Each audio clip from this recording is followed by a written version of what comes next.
Hi, everybody. I want to introduce you to Congressman Ted Lieu from California District 33, a district I know very well. Ted Lieu is doing some very interesting things in Congress, and thank you, Congressman, for being here so that we can talk to you about them.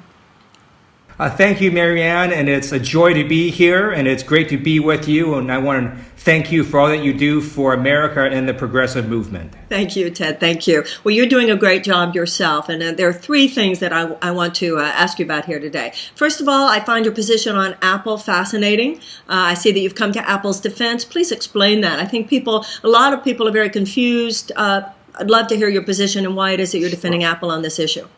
Having served on active duty in the U.S. military and still in the reserves, I believe when it comes to terrorists, we need to find them and eliminate them. And public safety is one of government's top priorities. And that's why I stand with Apple, because strong encryption helps U.S. national security, it helps U.S. businesses, and it helps U.S. consumers. There has not been a shred of evidence that weakening encryption would have prevented any terrorist attack anywhere ever. But we do know when you have weak encryption, you get massive breaches of people's data.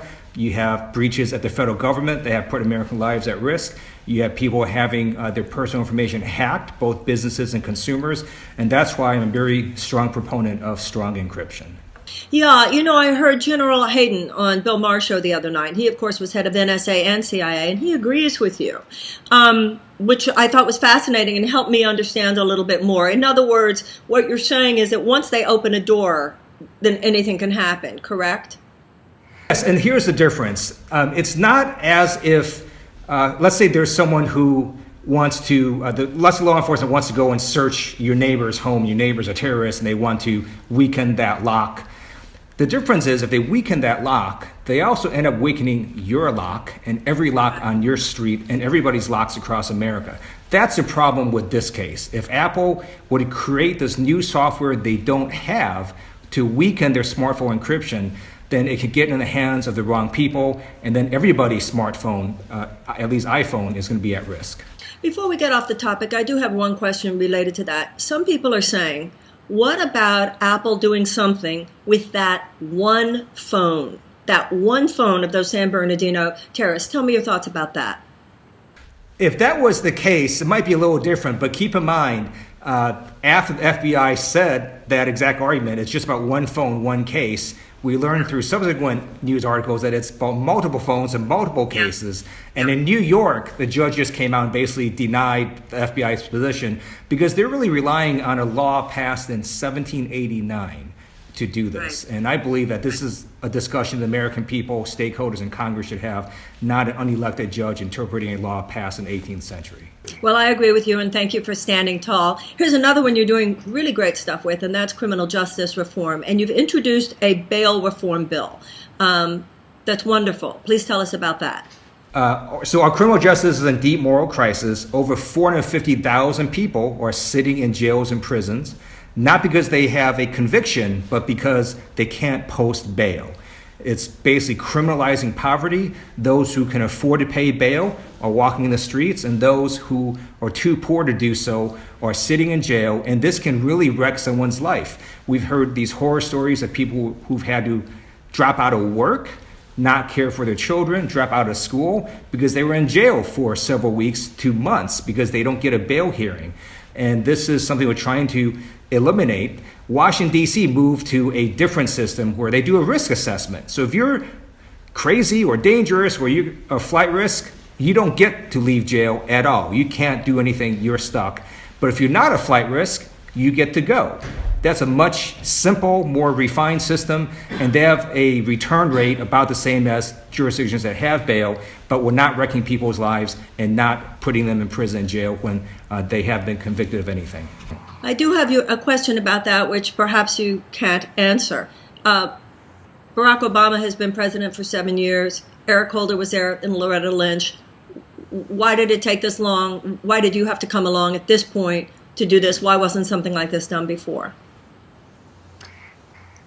I don't know. That is a great question. And I don't know. In fact, I asked my staff that question. I said, why did it take till now to raise this issue? Because it seems so unfair. It's reversing the presumption of innocence, right?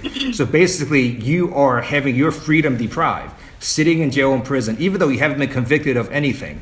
I commend people who are watching this to go read a New York Times article called The Bail Trap last August, and it goes through story after story of people who may have been arrested for a very minor offense or for an offense that turned out to be wrong, and their lives were wrecked, and they're placed in jail and prison with people who are very dangerous. They get beat up, and it is a totally horrible system. And one of the persons that testified on behalf of our bill, her name is Marianne Williamson. She was put in jail for traffic violations.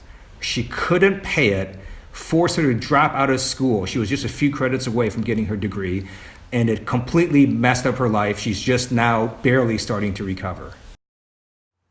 That's a really sad story. That's heartbreaking, actually.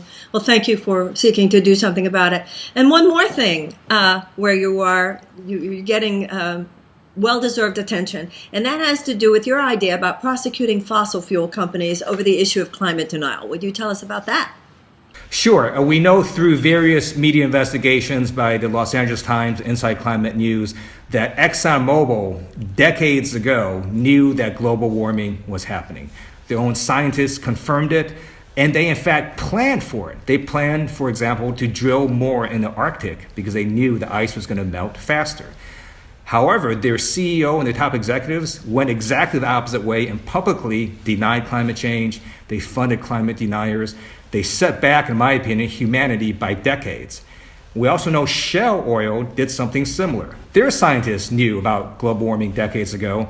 And what did they do? They said, let's go raise our North Sea oil drilling platform higher because we knew that the seas were going to rise because of global warming. Publicly, they start funding climate denying organizations. And this reminds me of what tobacco companies did. They lied to the American public in order to sell their product, tobacco, and it was causing harm. So I've asked the U.S. Department of Justice to investigate oil companies for doing the same thing, for lying about climate change so they could better sell oil.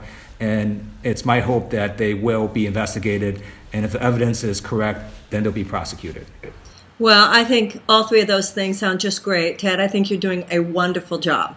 And thank you for being with us on the summit. And you are unopposed, I think, in your primary. So you'll be back where you are, continuing to do exactly what you're doing, I hope. And please know that I know I speak for everybody watching right now, that everything you said was not only inspiring, but I think particularly right now, so many of us are feeling a bit demoralized. And a bit like the very kinds of things that you were articulating here today are not being articulated enough on the floor of the U.S. House, and it's wonderful to know that you're doing it. Thank you. 2 Republicans have pulled papers against me, but... Oh, don't worry about it. We'll fight the good fight. Don't worry about it. We'll make sure you get back there. All my best, Ted.